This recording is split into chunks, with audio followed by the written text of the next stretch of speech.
अस्सलाम वालेकुम, my name is Nabeel Ali from organic valley Pakistan. और आज फार्मर जिस चीज़ को हम डिस्कस कर रहे हैं वो आपकी फार्मर किट है, मैनेजमेंट किट है।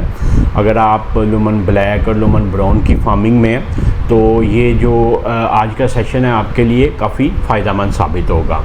अच्छा, जो लोग हमसे चूज़े ले रहे हैं वो डिफरेंट क्वांटिटीज़ में ले रहे हैं, तो अब डिफरेंट क्वांटिटीज़ में डिफरेंट जो है ना मैनेजमेंट किट्स बना के भेजना हमारे लिए भी पॉसिबल नहीं था। तो हमने एक बड़ा ना आसान हल किया है, हमने ये किट रख दी है जो है ना अपनी वेबसाइट पे, और आप इस किट को किस तरह यूज़ कर सकते हैं उसका पूरा तरीकाकार आज आपसे डिस्कस करते हैं। तो सबसे पहले ये है कि किट को डाउनलोड करने के लिए आप हमारे लिंक www.organicvalley.pk/chicks पे जाएंगे।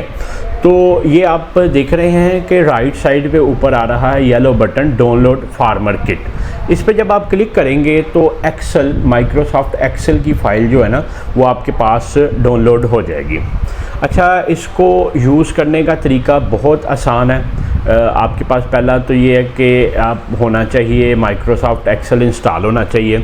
उसके बाद जब आप मेन पेज पे आते हैं तो आपने टोटल 4 चीज़ें जो है ना इसमें पुट इन करनी है। जैसे ये लिखा है पुट योर नेम, मैं इसको करता हूँ नबील अली। ये नेम आ गया मेरा, सिटी गुजरांवाला, आप ये एंटर करेंगे और चूज़ा आपका किस दिन आपके पास आया।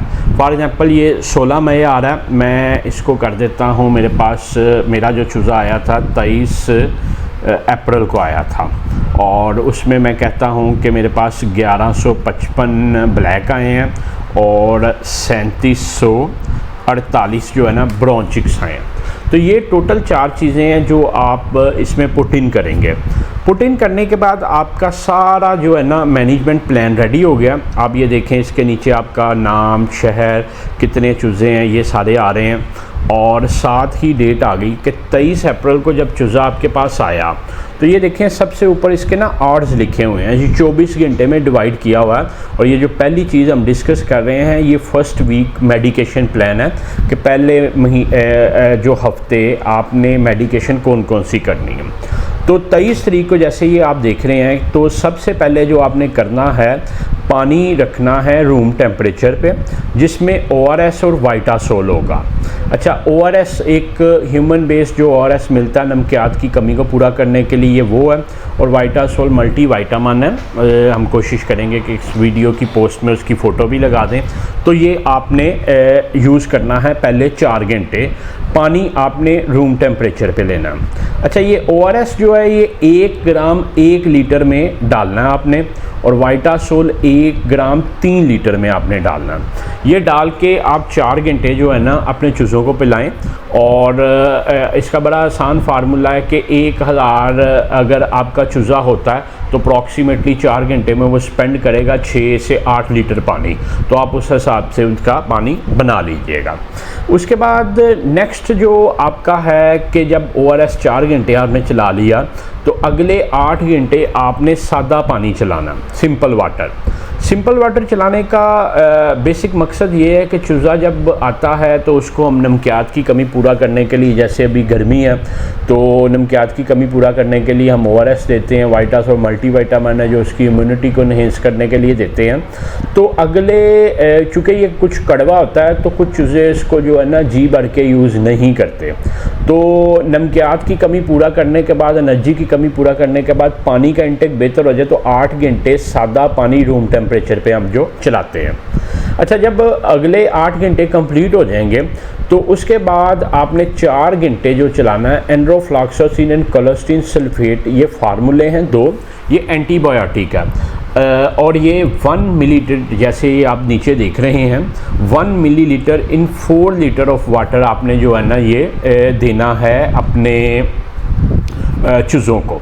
अच्छा, ये क्यों देना है? ये इसलिए देना है कि आपके चूज़े जब आते हैं तो उनमें कुछ ना जर्दी के असरात बाकी होते हैं, वो उसकी बॉडी का मेन हिस्सा नहीं होती वो, और उसको डिज़ाल्व करना होता है। अच्छा, जर्दी क्यों होती है इसको समझने के लिए ज़रूरी ये है कि अल्लाह ताला ने एक कुदरती निज़ाम चूज़े का रखा होता है कि जब चूज़ा पैदा होता है, माँ अपने अंडों पे बैठती है तो सारे अंडे एक ही वक्त में नहीं निकलते, और तब तक माँ अंडों के ऊपर से नहीं उठती जब तक सारे वो सेटिस्फाई ना हो जाए कि जिन्होंने निकलना निकल आए हैं, मतलब एक स्पेसिफिक टाइम होता है। तो 72 घंटों का अल्लाह ताला ने उनका खुराक का एस्पेक्ट जर्दी जो है ना अंदर ही रखी होती है, जो आहिस्ता आहिस्ता डिज़ाल्व होके चूज़े को एनर्जी दे रही होती है।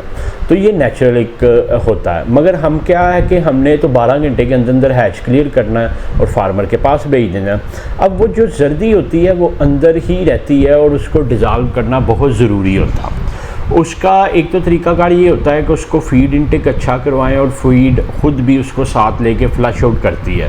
दूसरा, एंड्रोफ्लॉक्सासिन कोलेस्ट्रीन सल्फेट हेल्प करता है कि उसकी जर्दी को डिज़ाल्व होने में, चूँकि ये एक एंटीबायोटिक होता है तो वो एंटीबॉडीज़ जो ऐसी बॉडीज़ होती हैं जो उसका हिस्सा नहीं होती उसको डिज़ाल्व करने में हेल्प करता है। अच्छा, 4 घंटे जब ये चला लेते हैं तो अगले 8 घंटे आपने सादा पानी चलाना है। उसके बाद फिर अगले दूसरा दिन आ जाता है, जैसे मेरा दूसरा दिन था चूज़ों का 24 अप्रैल का।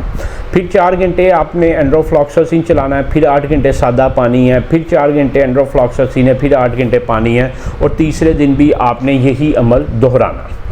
अच्छा, इससे ये है कि आपके चूज़े की फीड इनटेक बेहतर हो गई है। एंटीबायोटिक भी हमने चला ली, और एंटीबायोटिक एक और हेल्प ये करता है कि जब भी चूज़ा पैदा होता है हर चूज़े के नीचे एक नाफ का ना डॉट सा छोटा सा होता है, वो ज़ख़म होता है ना जिधर से चूज़ा क्लोज़ हुआ होता है। तो जब ये आप चलाएँगे तो वो उस ज़ख़म को रिपेयर होने में भी उसको हेल्प कर रहा होगा। और इधर एक चीज़ में ये मैं बता दूँ कि ये जो गाइडलाइंस हैं इसके पीछे एक बहुत ज़्यादा रिसर्च वर्क इन्वॉल्व है। लुमन की पूरी टीम का जो है ना इसमें फीडबैक है। उसके अलावा हमारे लोकल वेटनरी हैं, मैं इधर स्पेशल थैंक्स करूँगा डॉक्टर सुहेल साहब, डॉक्टर ज़ेब साहब PhD डॉक्टर हैं, उन्होंने बड़ा इनपुट दिया। डॉक्टर अकरम राही साहब हैं, उसके अलावा डॉक्टर जाहिद मंजूर साहब हैं। तो ये वो सब लोग हैं जिन्होंने हेल्प की हमें ये बनाने में। उसके बाद ये है कि ये जब 3 दिन का कोर्स हो गया तो काफ़ी हद तक जर्दी डिज़ॉल्व हो चुकी होती है। उसके बाद जब चौथा दिन शुरू होता है तो आप ये देख रहे हैं कि हमने एक डार्क स्पॉट लिखा हुआ, नो वाटर लिखा हुआ। अच्छा, 2 घंटे के लिए या 3 घंटे के लिए डिपेंडिंग ऑन दी वेदर, अगर गर्मी है तो 2 घंटे उठा दें, अगर सर्दी है तो 3-4 घंटे आप पानी उठा के चूज़े को अच्छी खासी प्यास लगवाएं। अच्छा, प्यास लगवाने का मकसद ये है कि अब हमने उसकी फ्लशिंग करवानी है। फ्लशिंग का एक बहुत बुरी प्रैक्टिस है कि पहले दिन ही फ्लशिंग करवा दी जाती है। वो चूज़ा ऑलरेडी जो है ना कमज़ोर होता है, उसमें एनर्जी नहीं होती, उसने डाइजेस्टिव सिस्टम उसका बेहतर नहीं हुआ होता, फीड इनटेक लेना नहीं सीखी होती, पानी पीना नहीं सीखा होता, और हम उसको साथ ही फ्लशिंग करवा देते हैं। फ्लशिंग होती क्या? फ्लशिंग ये होती है कि ऐसी गलाजत जो उसकी बॉडी में, उसके इंटेस्टाइन में मौजूद है, उसको फ्लश आउट किया जाए। इसके 2 तरीकाकार होते हैं, एक तो उसके पखाने के निज़ाम को क्लियर करना होता है, दूसरा उसका यूरिक के निज़ाम को, जो पेशाब का निज़ाम है उसको क्लियर करना होता है। तो इसका आसान हल ये होता है कि हम चीनी की फ्लशिंग करवाते हैं, लोग गुड़ के भी करवाते हैं, मगर गुड़ में पता नहीं गुड़ कितना पुराना, उसमें क्या बायो बैक्टीरियल एस्पेक्ट है। तो बेहतर ये है कि 1 ग्राम चीनी पर चिक, जितना आपका चूज़ा है उतने ग्राम चीनी अच्छी तरह पानी में घोल के, अगर थोड़ा सा गर्म करके घोल लें पानी में तो आसानी से डिज़ॉल्व हो जाएगी। तो वो सारा आपने अपने पानी में बेक वक्त डाल लेना, और उसी पानी में नॉर्मली लोग कह रहे होते हैं कि शायद फ्लशिंग वाला वाटर अलग, चीनी वाला, सेम पानी में आपने फ्लशर डालना है 1 ग्राम पर लीटर। इसका आगे फार्मूला भी लिखा हुआ है, अगर आप ये देखें मैक्टिक एंड, ये मैं माजरत चाहता हूँ ये पढ़ लीजिएगा, मेरी केमिस्ट्री बहुत कमज़ोर है। तो ये फ्लशर में फार्मूला होना चाहिए और चीनी होनी चाहिए। अब फ्लशर जो है ना वो उसके गुर्दों का, उसके पेशाब के निज़ाम को क्लियर करेगा, और चीनी उसको लूज़ मोशन 1-2 लेके आएगी, और इससे हम ये डिपिक्ट करते हैं कि जो भी उसकी बॉडी में टॉक्सिक एस्पेक्ट है वो निकल गए हैं। चौथे दिन के स्टार्ट में करवाने का मकसद ये है कि आपका चूज़ा फीड पानी लेके एनर्जेटिक हो चुका हो, और वैसे भी ऐसा फिनोमेना कि 6वें-7वें दिन तक अगर जल्दी डिज़ॉल्व ना हो तो 6ठे-7वें दिन जाके जो है ना आपका चूज़ा मोर्टेलिटी होनी शुरू होती है। तो चौथे दिन तक इट्स सेफ कि अगर आपका जल्दी का कोई असरात है भी है तो वो फ्लश आउट हो जाएगा। तो ये था चौथे दिन का स्टार्टिंग। उसके बाद आपने, अगर आप ये देखें कि 10 घंटे आपने सादा पानी देना। होता ये है कि जब फ्लशिंग होती है तो चूज़ा जो होता है उसको पानी की कमी हो जाती है, लूज मोशन भी आता है, यूरिन भी आता है, तो उसके बाद आपने सादा पानी देना है ताकि आप इसको अच्छी तरह आपका चूज़ा पानी ले सके। फिर चूँकि इस वक्त चूज़ा थोड़ा कमज़ोर हुआ होगा तो अगला जो स्टेप है हमने इसको एमी विटाल हाई देना है। ये मल्टी वाइटामिन है और ये हम कोशिश करेंगे साथ लगा दें। एमी विटाल के ऊपर लिखा होता है इंजेक्टेबल, तो ये पानी में भी दिया जा सकता है। तो आप इसको 1 मिलीलीटर इन 1 लीटर वाटर डाल के अपने चूज़ों को दे सकते हैं 4 घंटे तक। उसके बाद फिर आपने जो है ना 8 घंटे सादा पानी देना है, फिर 4 घंटे जो है ना एमी विटाल है, फिर 8 घंटे पानी, और ये प्रैक्टिस आपने 7वें दिन तक चलानी है।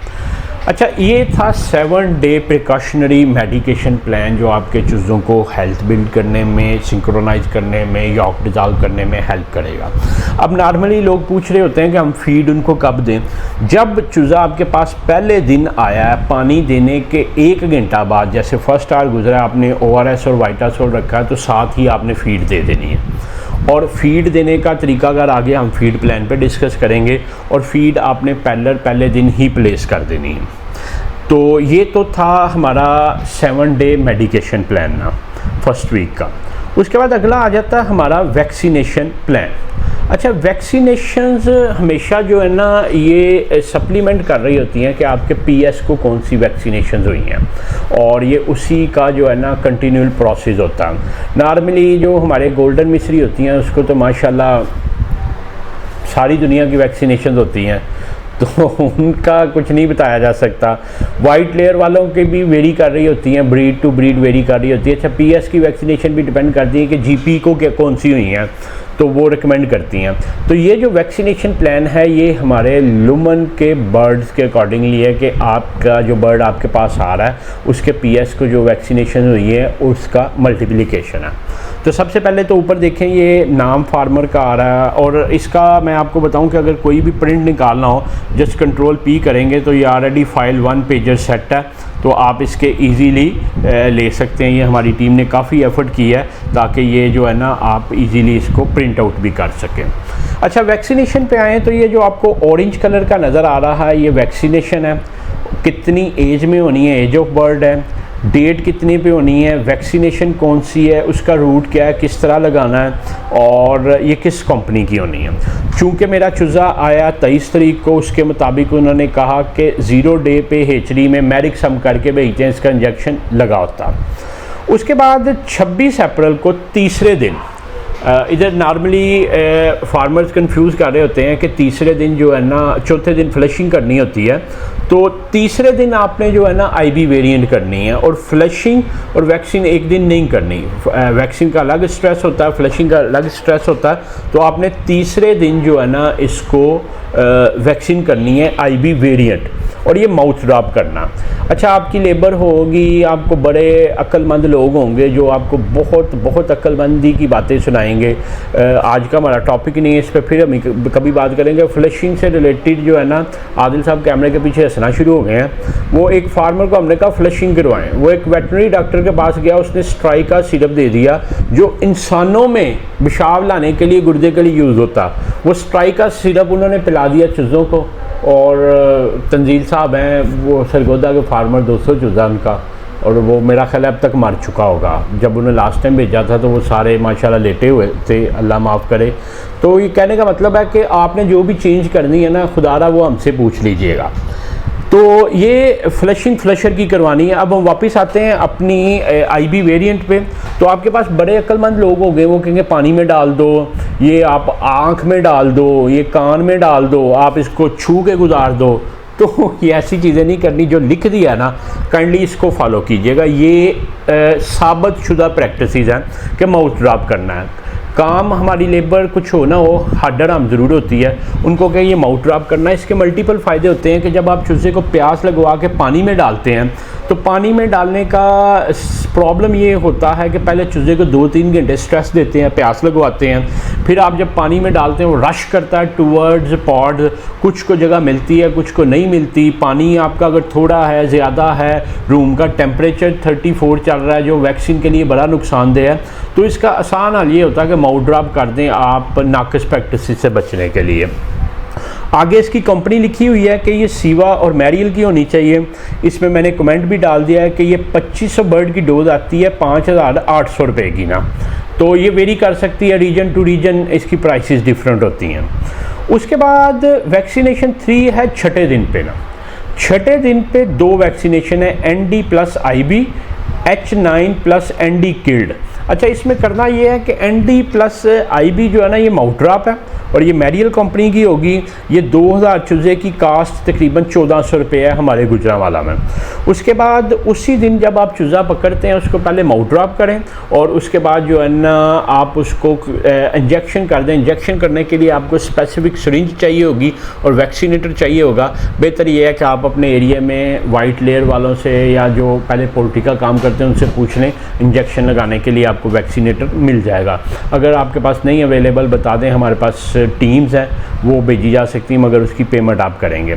और ये जो ND plus H9 plus ND killed है ये ग्रैंड फार्मा, ये 1000 बर्ड की डोज 7350 रुपये की है और मगर ये वेरी करेगी आपकी जो है ना रीजन टू रीजन। तो ये 2 वैक्सीनेशन करने के बाद 7वें और 8वें दिन आप जो है ना इसको एमीविटाल हाई भी चलाएं। इसी ड्यूरेशन में आपका जो है ना 7 पीछे हमने देखा था कि ऑलरेडी एमीविटाल हाई चल रहा है, तो वो ही मल्टीप्लाई हो रहा होगा इसका 8 घंटे 4 घंटे का। और 8वें दिन भी आप इसको एमीविटाल हाई चलाएं। ये इसलिए चलाते हैं कि वैक्सीनेशन जो किल्ड होती है, इंजेक्शन होता है, ये इसी तरह जब हम लगवाते हैं तो एक मोटी सी दर्दनुमा गोली सी बन जाती है, तो वो उसको भी बनी होती है जो उसको एमीविटाल हाई इम्यूनिटी बूस्ट करने में हेल्प करता। उसके बाद 9वें दिन आपने इसको करनी है गम्बोरो D78 और ये नोबेलस की होगी, ये माउथ ड्रॉप करेंगे। अच्छा, गम्बोरो करनी बहुत ज़रूरी है। हमारे पाकिस्तान में 2 ही बीमारियां जो सबसे ज़्यादा नुकसान करती हैं, NDI या गम्बोरो है।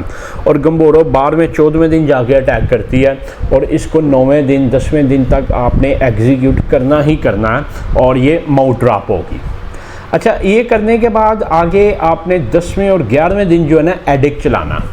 एडिक होता है vitamin A, D, E, K, ये इसकी इम्यूनिटी भी इन्हेंस करेगा। और साथ में ये है कि आपकी 12वें दिन ये जो आप रेड कलर की देख रहे हैं ये डबिकिंग आ रही है ना, डबिकिंग होता है उसकी चूंच काटना, और ये चूंच 12वें-14वें दिन तक काट देनी ज़रूरी होती है क्योंकि इसके बाद चूंच बड़ी हो जाती है तो वो काटने से ब्लड भी निकल सकता है, जानवर डिस्टर्ब भी होता है। और चूंच काटना बहुत ज़रूरी अमल है। होता यह है कि इसकी चोंच आगे ना बड़ी तेज़ हो जाती है वक़्त के साथ, तो ये दूसरे चूज़ों को फिर मारता है और दूसरों को ज़ख्म हो जाते हैं। अल्लाह ताला ने इसकी ये चोंच रखी होती है, खुरेद के दरख्त को खरीदना, ज़मीन को खरीदना, कोई जानवर को पकड़ के उसको खुरेद के खाना, गोश्त खाना, सुंडियाँ, ये तो ये अल्लाह ताला ने कुदरतन इसकी एक आगे बड़ी तेज़ चोंच रखी होती है। तो चूँकि हमने इसको फार्मिंग में यूज़ करना होता है, ये सुई की तरह की होती है और ये जब दूसरों को मारते हैं, ख़ास तौर पे जब अंडे पे जानवर आता है तो आपका बहुत ज़्यादा प्रोलैप्स का मसला होता है, ज़ख्म बनते हैं। तो ये इसी फेज़ में करना 100% रिकमेंडेड है कि ये करनी ही करनी है आपने।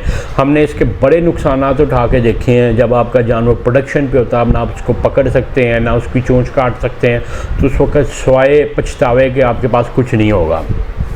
अच्छा, ये डबिकिंग के बाद अगर डबिकर आपके पास नहीं अवेलेबल, हमें बताएं, हम अरेंज करवा देंगे, मगर ये है कि डबिकिंग करना बहुत ज़रूरी है। उसके बाद 13वें और 14वें दिन आप इसको दोबारा एडिक चलाएंगे। और एक प्रिकॉशनरी मेजर ये है कि नॉर्मली कुछ होते हैं डबिकर, वो ज़्यादा चोंच काट देते हैं, ब्लड समटाइम निकल आता है, तो आप edict vitamin A, D, E, K, vitamin K होता है खून रोकने के लिए, वो 2 दिन पहले भी चलाएं, 2 दिन बाद में भी चलाएं। और कोशिश करें कि जिस दिन आपने चूज़े को डबिकिंग करवानी है 4-6 घंटे पहले उसकी फीड बंद कर दें। और फीड बंद करने के बाद जब उसको फ़ौरन छोड़ेंगे, जब काट के चोंच आप चूज़ा फेंकेंगे, उधर मैश हुई पाउडर हुई फीड मौजूद हो, ताकि चूज़ा जब खाए उसकी चोंच पे अगर कोई ज़ख़म है तो फीड उसके ऊपर एक इंसुलेशन का बायस बने। उसके बाद 15वें दिन जब आपका है तो आपने ND आईबी की वैक्सीनेशन करनी है और ये माउथ ड्रॉप करना है और ये इंटरवेट और मैरियल की करनी है, ठीक है। आप अगर पहले जो आपने एनडीआईबी की थी ये हमारे पास आ रही है छठे दिन, अगर वो मैरियल की है तो इधर इंटरवेट की कर लें, अगर उधर इंटरवेट की है इधर मैरियल की कर रहे हैं, 2 डिफरेंट स्ट्रेन्स आपके हो जाएंगे। उसके बाद आपने एक दिन एमीविटाल हाई चलाना है 6 से 8 घंटे। उसके बाद 18वें दिन आपने गम्बोरो 228E करनी है और ये भी नोबेलस की है और ये माउथ ड्रॉप करना, ठीक है। और ये करने के बाद अगले 3 दिन आपने एंटीबायोटिक का कोर्स करना है, वो कोई भी ले सकते हैं जो आपने ऑलरेडी लिया हुआ है, जो पहले 3 दिन चलाया था वो भी चला सकते हैं या इसके अलावा कोई ले सकते हैं। उसके बाद आप जब आते हैं वैक्सीनेशन 8 पे 29वें दिन पे आपने फिर इसकी करनी है आईबी वेरिएंट और ये आपने करनी है इंटरवेट की। आप देखें पहले हमने आईबी वेरिएंट करवाई है सीवा और मैरियल की और अब हम करवा रहे हैं इंटरवेट की। उसकी वजह यह है कि दोनों कंपनीज़ के स्ट्रेन्स जो है ना बर्ड में चले जाएं और बर्ड की इम्यूनिटी दोनों स्ट्रेन्स के अगेंस्ट बन जाए। उसके बाद फिर आपने 2 दिन जो है ना एमीविटाल हाई चलाना है। फिर उसके बाद है फॉल पास की वैक्सीनेशन है, ये 35वें दिन है।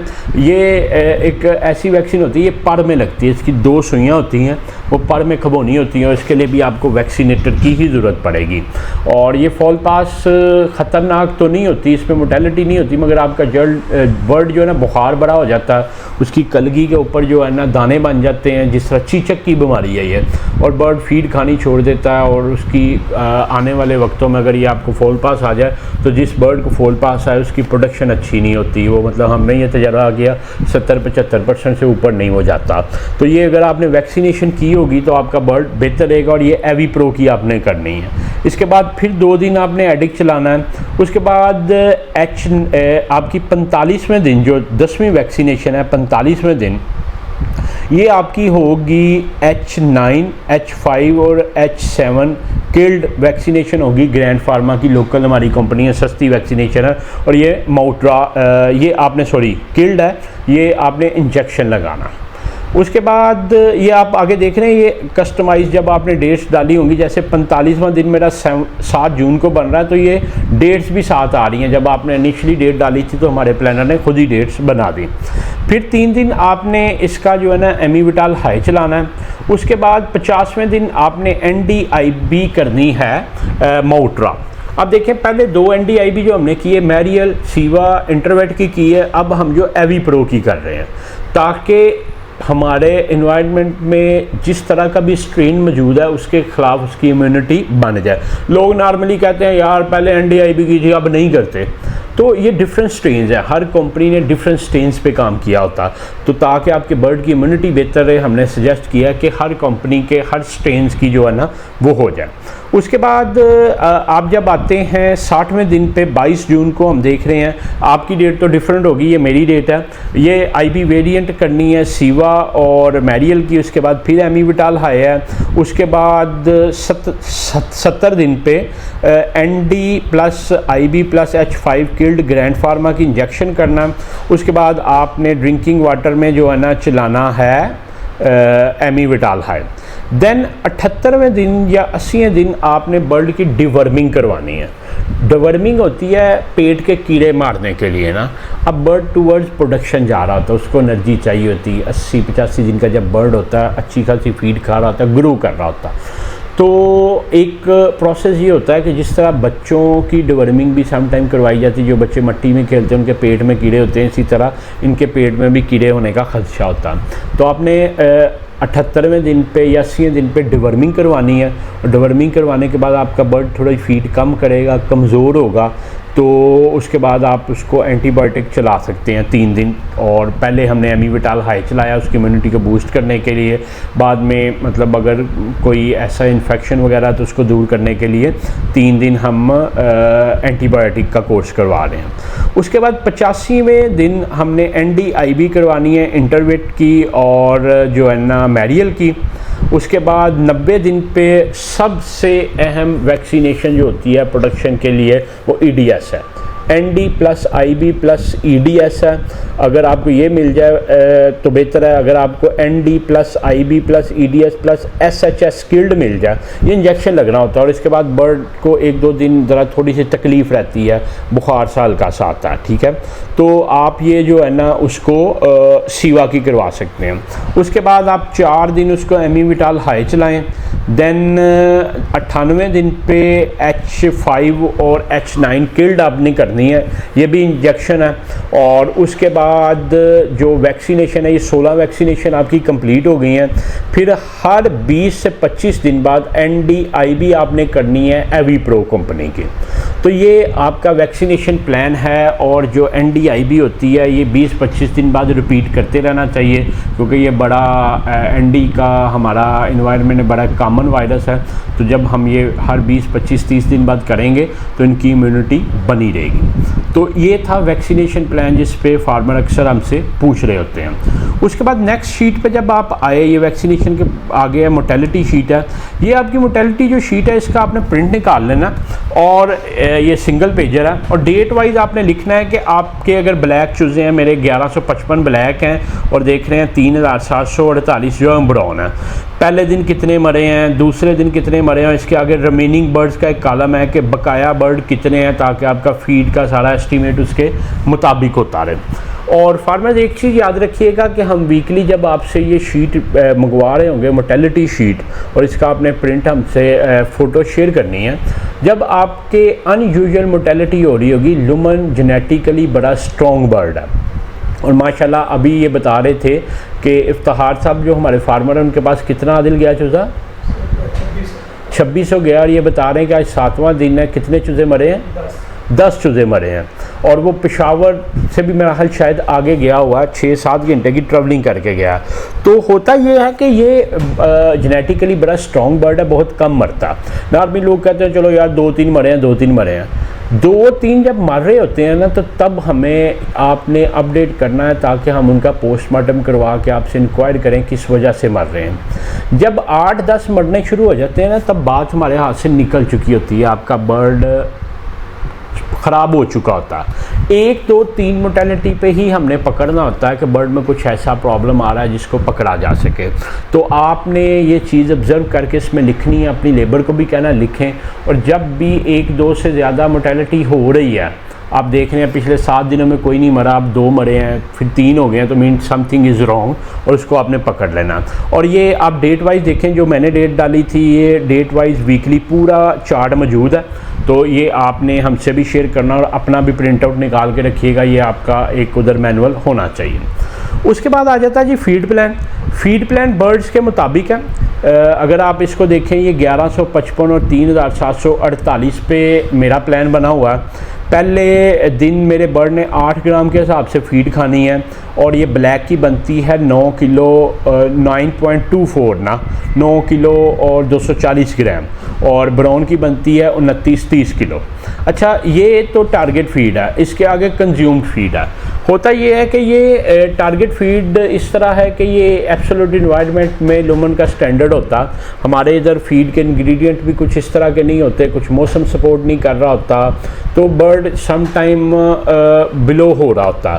तो कोशिश करें कि आप फीड की इनटेक स्टैंडर्ड के मुताबिक करवाएं। पहले 2 हफ्ते अगर लो भी चलता है तो कोई परेशानी नहीं है, चूज़ा चल पड़ेगा, रवां हो जाएगा, उसके बाद आप उसको फीडिंग 3-4 हफ्ते से जो है ना करवा सकते हैं। उसको भूख के सिरप या भूख की दवाइयाँ भी यूज़ कर सकते हैं, क्योंकि आपका बर्ड फीड यूज़ करेगा तो वेट अटेन करेगा, और वेट अटेन करेगा तो अंडा देगा। तो आपने इसको उसके टारगेट के मुताबिक ज़रूर चलाना। ये हमने फीड कैटेगरी भी लिख दी है कि कब तक जो है ना, आप ये देखें कि 7वें हफ्ते तक हमने लिखा हुआ है ग्रोवर और स्टार्टर चलनी है, जिसकी मेटाबॉलिक एनर्जी 2800 किलो कैलोरी होनी चाहिए, क्रूड प्रोटीन 20% होनी चाहिए, कैल्शियम 1.05% होनी चाहिए। इसी तरह आगे भी सारी फीड का मेंशन्ड है, और ये सारी डिटेल आपके पास मौजूद है। आपने कोशिश करनी है कि इसको नोट डाउन करते रहें, अपनी लेबर को कहें इसको नोट डाउन करते रहें, और एस्टिमेट करते रहें कि मेरा चूज़ा क्या परफॉर्म कर रहा है। एक चीज़ याद रखिएगा कि फ़ीड देने के मैकेनिज़्म वेरी करते हैं। फ़ीड हमेशा ठंडे टाइम पे देनी चाहिए, सुबह अर्ली 5-6 बजे दें, 4 बजे दे दें। और जब चूज़ा 1 महीने तक होता है तो 3 टाइम अ डे फीड करवा लें। सुबह आप 4-5 बजे दे दें, उसके बाद 2-3 बजे दे दें और शाम को 7-8 बजे के करीब दे के 10 बजे तक उसकी लाइट्स बंद कर दें। जब 1 महीने से ऊपर हो जाए तो 2 टाइम अ डे कर दें, सुबह 4-5 बजे करें और शाम को 3-4-5 बजे के करीब कर दें। आप खुद देख सकते हैं कि चूज़ा फीड इनटेक कैसी कर रहा है। एक चीज़ याद रखिएगा कि चूज़े को भूख लगवा के फीड देंगे तो वो एफिशिएंट होगा। हमारी लेबर क्या करती है, वो सारी फीड इकट्ठी डाल देती है कि मेरी जान छूटे, दूसरी दफ़ा मुझे ना डालनी पड़े, तीसरी दफ़ा ना डालनी पड़े। वो होता क्या है, चूज़ा अपनी रिक्वायरमेंट से ज़्यादा फीड खा लेता है, चलने फिरने से भी आवाज़ार होता है, डाइजेस्टिव सिस्टम भी तबाह होता है। तो चूज़े को हमेशा सुन्नत के मुताबिक भूख रख के फीड खिलानी चाहिए। नेक्स्ट टाइम जब आप फीड डालें तो चूज़े को टूटना चाहिए, जैसे हमारे शादियों में जो है ना लोग खाने पे टूटते हैं ना, तो वो वाला माहौल होना चाहिए। आदिल साहब ने दोबारा कैमरे के पीछे बड़ी अच्छी स्माइल दी है।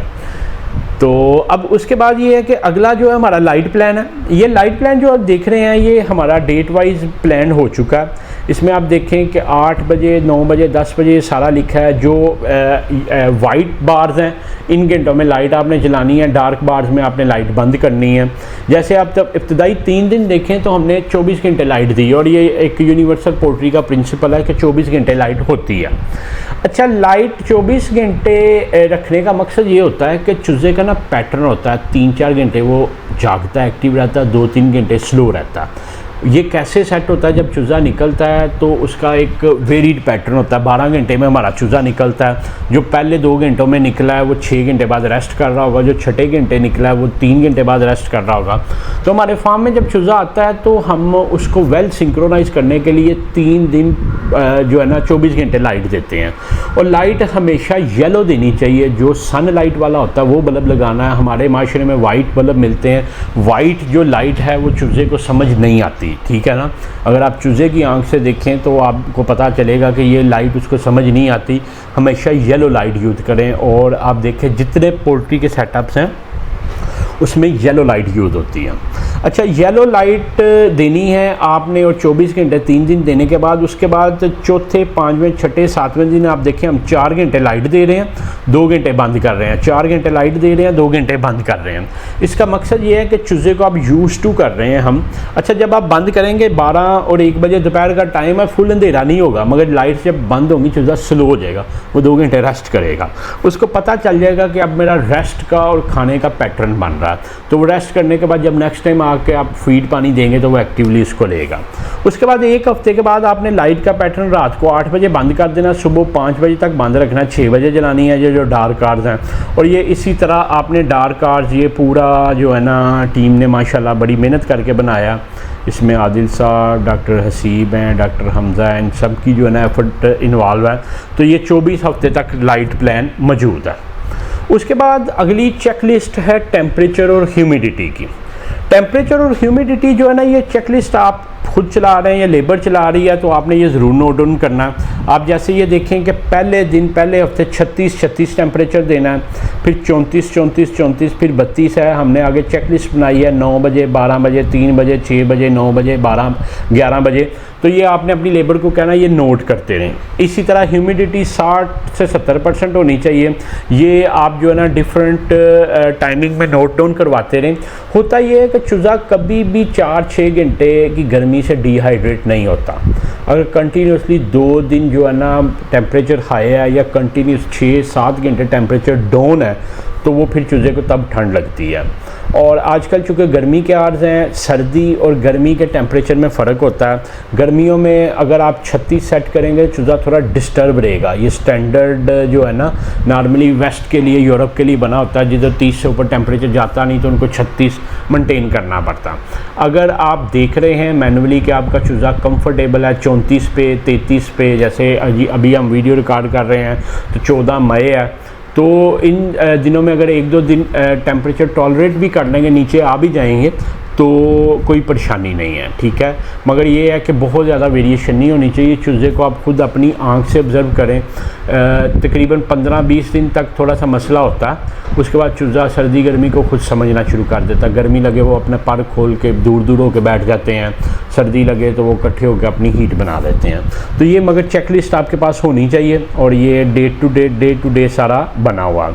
उसके बाद आगे ये यूनिफॉर्म फॉर्मेलिटी की शीट्स हैं, इसको आप अगर यूज़ करना चाहेंगे इस पे हम फर्दर सेशन कर देंगे। और ग्रेड शीट्स हैं और उनकी मार्किंग शीट्स अवेलेबल हैं। तो ये हमारी वेबसाइट पे farmer kit management kit available है। इसकी यूटिलाइजेशन का प्लान हमने आपको पूरा तरीकाकार बता दिया। तो अगर इससे ऑनवर्ड आपका कोई सवाल हो तो नीचे दिए गए नंबर 0300964199 पे जो है ना आप व्हाट्सएप करें। इंशाल्लाह we will try our level best के जो हमने सीखा या हमारे पास है वो आप तक पहुंचाते रहें। आपका वीडियो देखने का बहुत शुक्रिया।